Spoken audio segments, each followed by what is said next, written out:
It could be argued that the remainder of the Mariners' games this season are insignificant. They probably are. It does finally feel, though, like we can finally just enjoy some baseball for its own sake. And we can anxiously dissect the few remaining performances of the current team so that we can have fuel for our desperate off-season obsessions. Last night's game was good for this.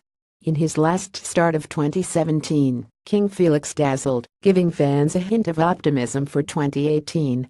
Wait, actually, when have I heard this before? Never mind, this is bad, abort. Tonight's game was felt similarly wistful.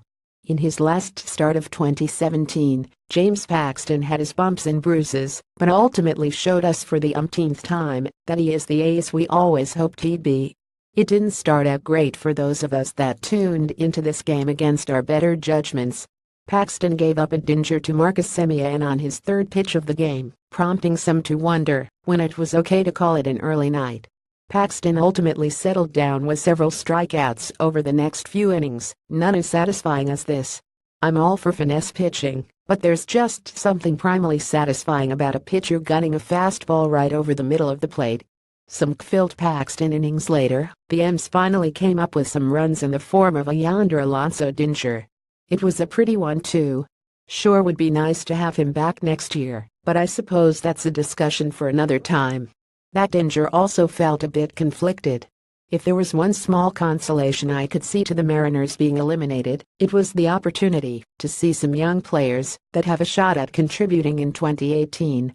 If there were going to be any plate appearances completely meaningless to the 2018 Mariners, they were going to be featuring some of today's starters: Yonder Alonso, Taylor Motter, and Gordon Beckham.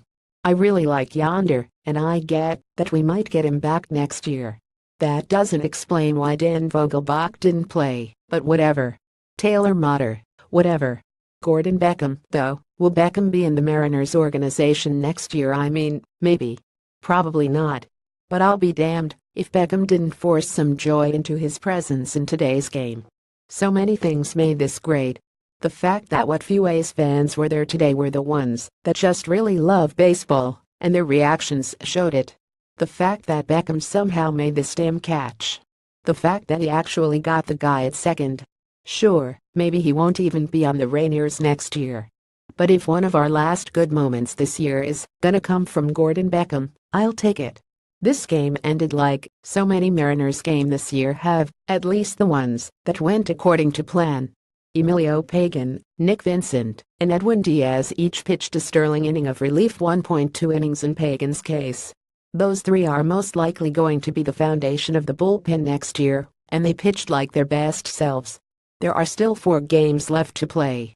It remains to be seen how they'll go, but if they're anything like the last 2, we may enter the offseason with a level of optimism that I'm declaring now is unhealthy.